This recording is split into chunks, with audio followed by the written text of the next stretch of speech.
Mesdames et messieurs, ladies and gentlemen, Wardruna.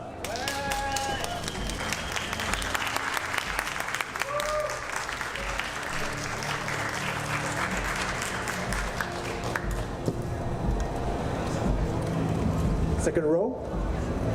Hi, I'm Amelia from twinmusics.com. This is our signature question. So if you could have any band perform one of your songs, which band would it be, which song would it be, and would it be in your style or their style? Oh, that's a difficult question. I haven't really thought about it. Probably have Mozart do. I don't know. Maybe Fields of the Nephilim do, and of course, if a band does a cover song, they should do it.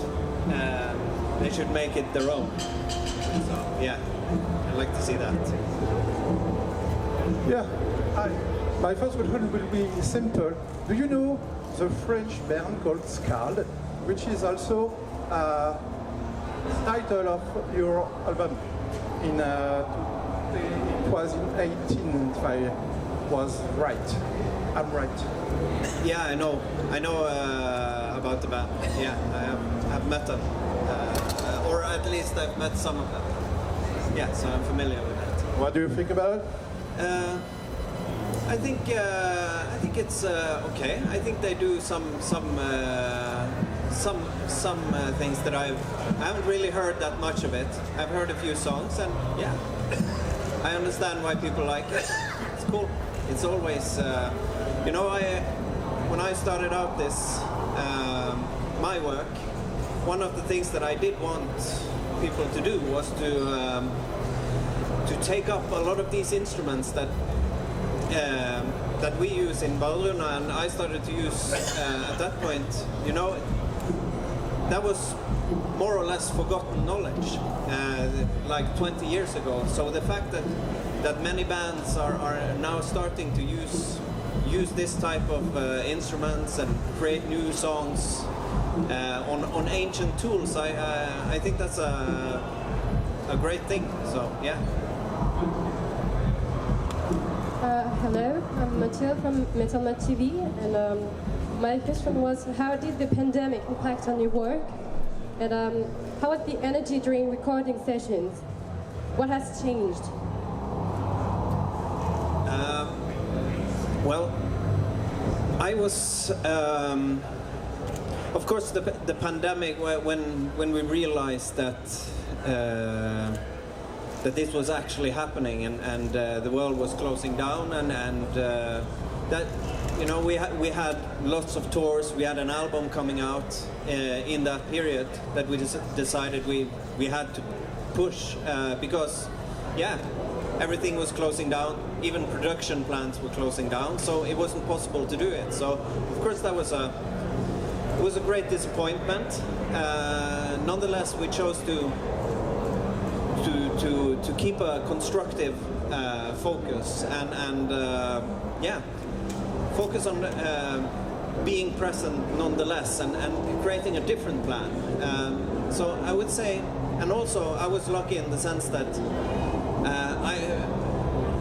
doing concerts and touring, that's only one part of my work. I also do a lot of studio work. At that point I was working a lot with the music for Assassin's Creed Valhalla, the video game, and well, what can I say?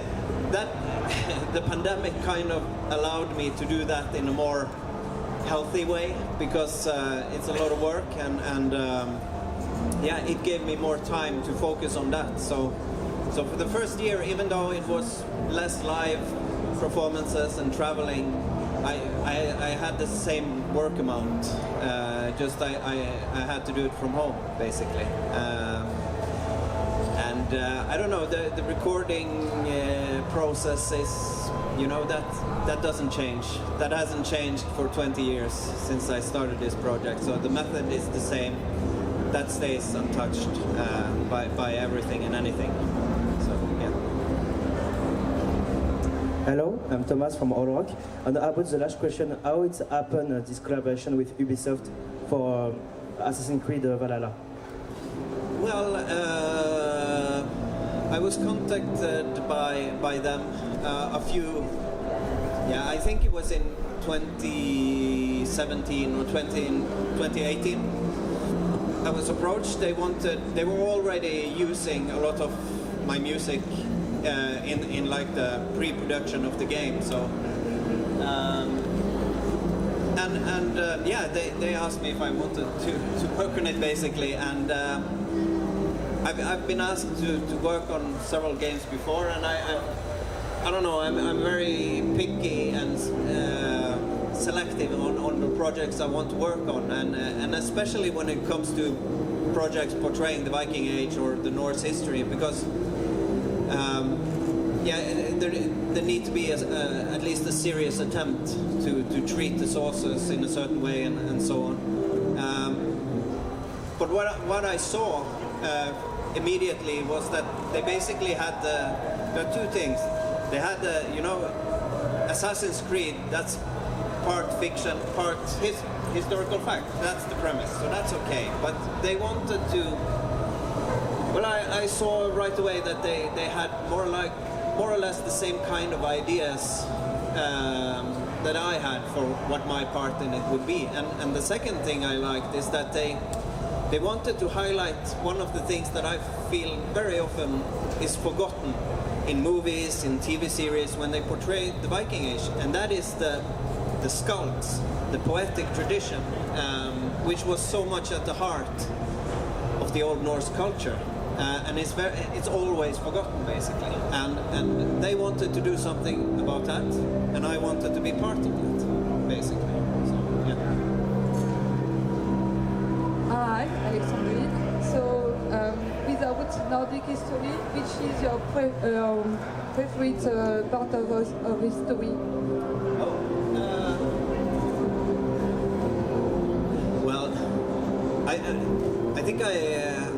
I think I like history in general, because history. I like history not because I dream about. It's not a romanticizing thing. It's not escapism. It's not this idea that everything was so much better back in the Viking Age or in the time of the pharaohs, or it's. History is one of the best tools we have to learn, to learn how to do things better now. It's not about copying the past, it's about learning from it so we can do things better. And in this day and age, where we actually have history and culture is very often thought with either a historical or a religious agenda, the truth is always decided upon with an agenda behind it. And for the first time in society today, these borders are not there, So it's actually a unique chance to revisit history on more neutral ground. So without these religious or political prejudice. And that is important. So no matter if it's the Norse culture or Egyptian or Greek or Turkish or there is so much similarities, and that's what I see when I go far enough back in time to the Nordic history, is that how strikingly similar all of the cultures on Earth are. Whether it's the music, the instruments, the mythologies, it's one big happy fucking family, basically. When you go far enough back in time, and that's important to remember. When we get so scared about other people's cultures, is that, well, do a little digging and you'll see that it's basically more or less the same, maybe in a different color. Yeah. He will translate. I'll translate in English. He's gonna. Yeah. Vous avez joué pendant le confinement sur un concert enregistré, là vous rejouez en live. Est-ce que ça vous fait de rejouer en live, mais surtout au Hellfest, parce que vous avez joué au château de Nantes il y a quelques années, là le fait de rejouer en France, dans la région, vous ressentez quoi?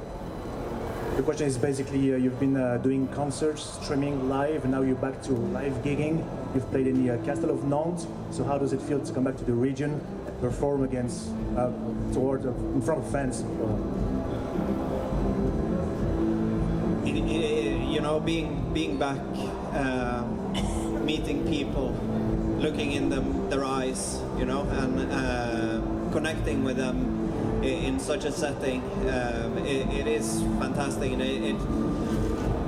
I don't think I knew how much I missed it until I got back, you know. There's something special with these, when you come together and you share these moments. They are always different. Every night is different, you know.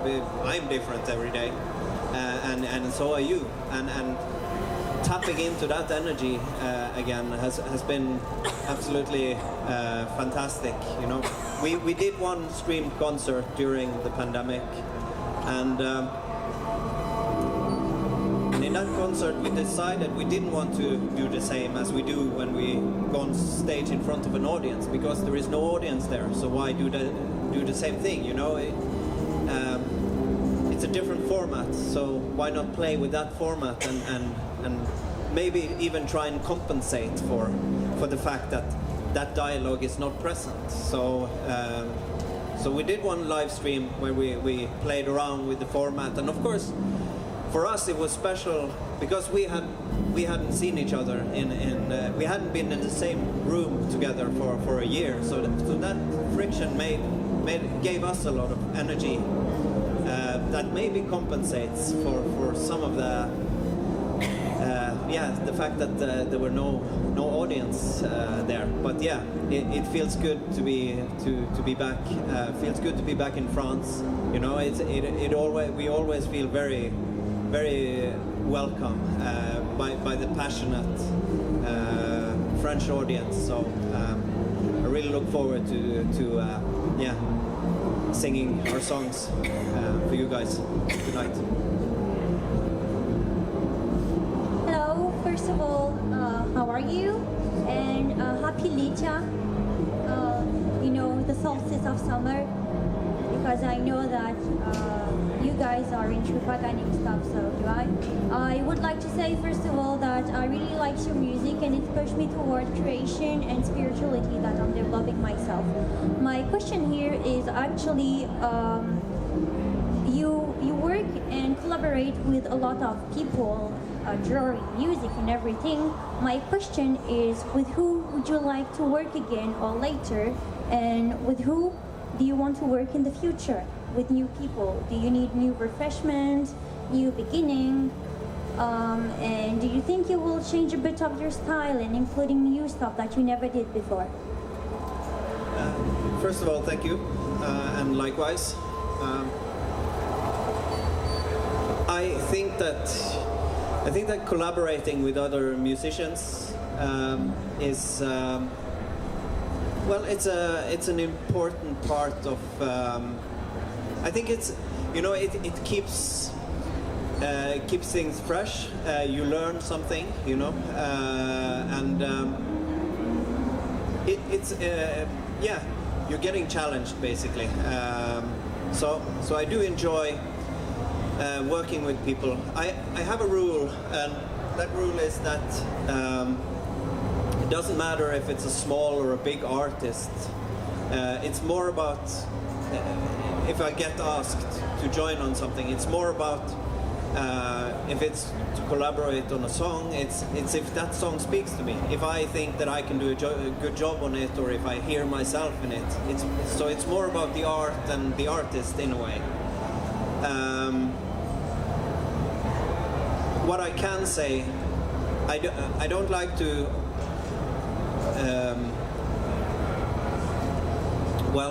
I've always enjoyed really much working with Ivar Björnsson from Enslaved. That collaboration has been going on. We've worked together now for several projects over quite a few years, almost 10 years since we started. And that's something we both really enjoy. And what I can say for sure is that at some point me and him will when our calendars align then there will definitely be more music together with him. Yeah. We're gonna have another question in French, and I'll translate. Okay? Yeah, I speak English like a Spanish co, so I prefer to speak French. Là, ce soir, vous allez jouer dans le premier jour de la deuxième partie du festival, derrière deux grandes têtes d'affiche du métal, Scorpion et puis Halloween. Alors, est-ce que pour vous, c'est difficile avec votre mood qui est plutôt folk, qui est plutôt tranquille, issu de la musique traditionnelle? Est-ce que pour vous, vous vous préparez, est-ce que vous avez l'habitude de jouer dans ce genre de situation après des groupes de métal où ça joue fort? Et deuxième question, c'est est-ce que vous avez déjà travaillé à partir de matériel traditionnel de collectage fait par des ethnomusicologues pour travailler votre musique et voir ce qu'on faisait déjà au 19e siècle, ce que les chercheurs ont trouvé dans les musiques traditionnelles d'Europe? There's a couple of questions actually. Okay. The first one is basically about your slot, because you're playing a late main stage, like a super late, like 1 o'clock in the morning, and you're basically playing after Scorpions and big metal headliners, and there's basically a different type of ambience. So how do you approach those type of gigs? First question. I approach it like I do any gig, you know. Performing a concert is about becoming one with the music. It's about becoming one with the surroundings, the setting where you are. And it's about becoming one with the people who are there. And that is the premise of any concert, whether it's in a small room like this, or if it's on a big plane like that, after Scorpions. You know, it's the same. So I don't approach it any differently. We are going to go on that stage and do what we always do, basically, and try and connect to the people who are there to listen and yeah, with this beautiful area. Yeah. The second part of the question, which is completely different, it's a technical question about your instruments you're using. Are you going to use maybe some traditional instruments? Can you maybe tell a little anecdote about one of the instruments you're using that's maybe part of your heritage, built by a special artist you appreciate? Ethnomusical stuff with the 18 like Bela Bartok, you know? Yeah, if there are like musicians doing that yeah, well, yeah, there are, of course, there are many things. I can talk about my instruments for hours, but it's a last question, so you feel free. Well, you know, the thing with these instruments is that they are nature instruments. Several of them are, you know, there is more or less an unbroken line of, basically, it's a living tradition of using them in the in Norway and Sweden that goes back to the Bronze Age, 3,000 to 5,000 years back in time, like some of the horn instruments and so on. And being part of that history is, of course, a special thing. And the other thing with nature instruments is that they tend to have a will of their own, more than, you know, a guitar you buy in a shop is more, or a regular drum kit. It's more controllable. But these instruments, they are more wild. They are more fragile in terms of heat and temperature. If it's going to rain, if it's warm or cold, you know. And of course, you know, like the goat horns that I play, they are this kind of animal. They are like the goat. They don't give a fuck what you want them to do. They do their own. And so several times when I've been on stage, especially outdoor concert late in the night, and if the horn has been laying there for an hour or so, and then it's becoming dark, becoming moist, and then I pick up the horn and gonna play some epic shit, you know, and then end up sounding like a sick cow or something like that. Because yeah, the point is you never know exactly how it's gonna behave until you do that first blow, and you know, that's for better and for worse. It keeps me on my toes. It keeps me edged, and it creates life, basically. You know, I have to think. Every time I use it, I have to think. I have to become one with that instrument and follow that. because it's not going to follow me, you know. So, but yeah, there are many things, and there are many like pioneers who I have utmost respect for, carrying the traditional torch, and one of them is Eilif Gundersen, who is on stage with us tonight, you know, who is playing these old wind instruments, Scandinavian wind instruments, goat horns, bronze lure, the long horns, you know. He's one of the reasons, basically, why this tradition is still alive. And so, for me to share the stage with him so often is a great honor to have like this carrier of tradition, part of Wardruna is a fantastic thing. There are many other people I could mention, but I feel it's appropriate to mention Eilif. Thank you, Einar. That was the last question. Ladies and gentlemen, Wardruna. Thank you. All right. Thank you. Merci.